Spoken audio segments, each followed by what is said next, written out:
A girl asks Luca to end her life, but he refuses and says he will always protect her. Yuki often has strange dreams that he immediately forgets. He thinks that something important is hidden in them. Kanata brought a book that the boy had been looking for a long time. The children were very happy and wanted him to read it to them. After that, Yuki came to the director, who praised him for his success in the competition.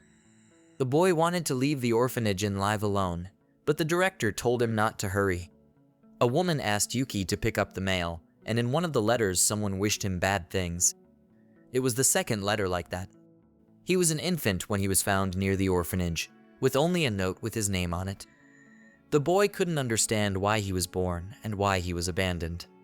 Kanata offered Yuki a walk and said he would help him find an apartment. He said the guy looked depressed. Yuki said he has troubling dreams, but when he wakes up he forgets them. Tsukumo and Tuko looked at Yuki's picture and mentioned that he used to be a girl. The students started hitting the man who reprimanded them. Tuko wanted to intervene, but Yuki came in. He grabbed the bully and saw his past. Because of that, he was confused, but was saved by Tuko, who said she called the police. The guy thanked her. The girl hugged him and said that she likes people who help others. The couple left after mentioning his name. Yuki didn't understand how they knew him. The mysterious Luca was watching them. At school, the guy noticed a strange spot on his classmate's neck, and when he touched it, he saw his memories. He asked how his wound was. Udzuki got angry and ran away. The girls told about the rumors that the guy was attacked several times by his mom. Udzuki was annoyed by the guy's sympathy. It wasn't the first time. Suddenly, he heard some kind of voice. The voice knew about Udzuki sending letters to Yuki and said he was doing the right thing. After school, Yuki went to Kanata, who had already found some apartments for him. Kanata noticed that Yuki looked sad, but the guy said he was fine. Yuki noticed a strange book on the shelf. Kanata said it was found next to him when he was left at the orphanage. He had only recently learned to read it himself. It's about how to help their world, which is slowly being destroyed by the stupidity of humans. Kanata said that the only way to restore the world to its original beauty is to start over. Yuki returned to the orphanage. He was worried about what Kanata had said. At night, he told the children a story, and then he saw a message from Udzuki asking for help. Yuki ran to the street and saw his classmate on the crosswalk, but the boy disappeared. Yuki's legs stopped obeying, and he almost got hit by a car. He was saved by Luca. His eyes seemed to awaken something to Yuki. Luca told him to beware of Udzuki, as the guy had let the darkness in and had become a phantom. Luca knew his name. He said he would help him and never betray. They can't escape this battle. Luca wants to stay with her forever and will do whatever she wants. The police encountered a paranormal phenomenon and said it was out of their jurisdiction. Yuki couldn't understand what happened during the night. It was the first time he had seen the man, but it was as if he had known him for a long time. The boy helps a lot at the orphanage, but soon he will finish school and leave the place. Tsukumo and Tuko are following him. They wonder if he can handle the battle ahead. As it turns out, they are brother and sister. A man arrives at the orphanage who calls himself Yuki's brother. His name is Takashiro. The boy couldn't believe it. Takashiro said they had different mothers. Their father met Yuki's mother when his wife passed away, but it didn't work out, so the man didn't even know he had a son with her until she passed away. After that, his father searched for him for a long time, but 2 years ago he went to the other side and Takashiro continued the search. He suggested Yuki move to Tokyo, to their father's house. The boy said he'd think about it. He was glad to have met his brother, but these kids need him. This is his home. A voice in his head started telling him not to avoid his destiny. Tsukumo and Tuko realized something was wrong. Glass exploded all around. His power was almost awakened. Luckily, no one was hurt, but Yuki realized it was his doing. Kanata spotted him on the street and asked him if he was okay. He told him not to make any hasty decisions and even offered him a place to stay. Yuki tried to say something but couldn't and ran away. One of the kids cut himself a little. The boy was very sorry. The girls saw that he looked sad and tried to cheer him up. Udzuki is angry that they are paying attention to him. He wants strength. Tsukumo and Tuko are fighting monsters. Yuki saw a letter in his locker. He decided not to read it and wanted to talk to Udzuki, but the guy pushed him away. He saw his memories and realized that he was the one who wrote him those horrible letters. The classmate also said mean things to him and Yuki felt sick. Glass shattered all around him. The guy only thinks about seeing Luca again, and his wish came true.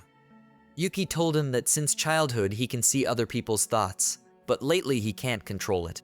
He's afraid that he's hurting people around him. Luca said that Adzuki just doesn't want to face the truth.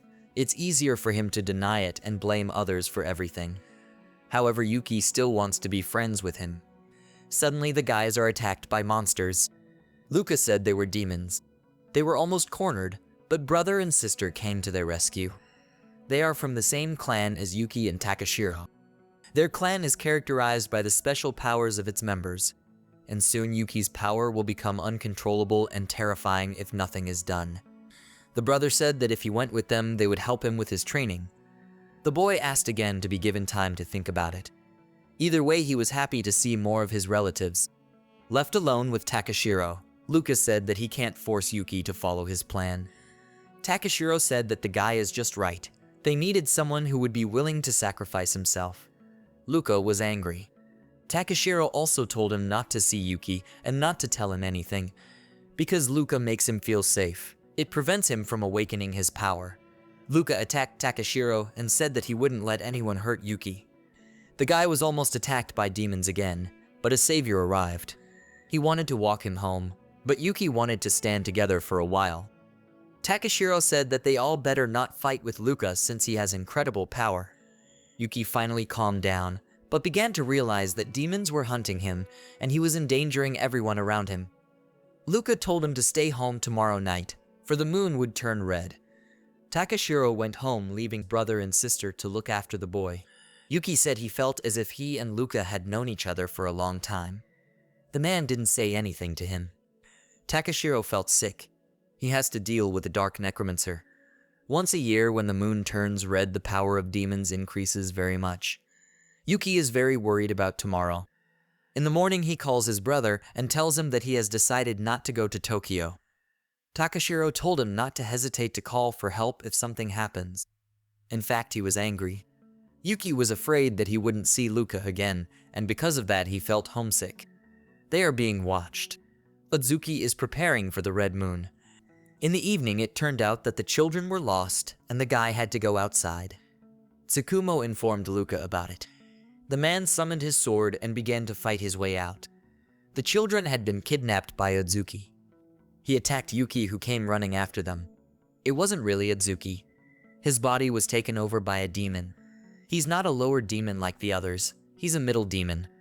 He said he was only able to take over the guy's body because he hated Yuki so much. Tsukumo arrived to the rescue. Tuko couldn't get through the pile of monsters, but she was helped by Luca. The guys were in serious trouble at this time as the demon was too strong. A handsome man arrived to help. The demon recognized him and called him Branded from the traitor clan. Luca is actually a demon. He wanted to destroy the enemy, but Yuki asked him to save Adzuki. Because of that, the man got distracted and was injured.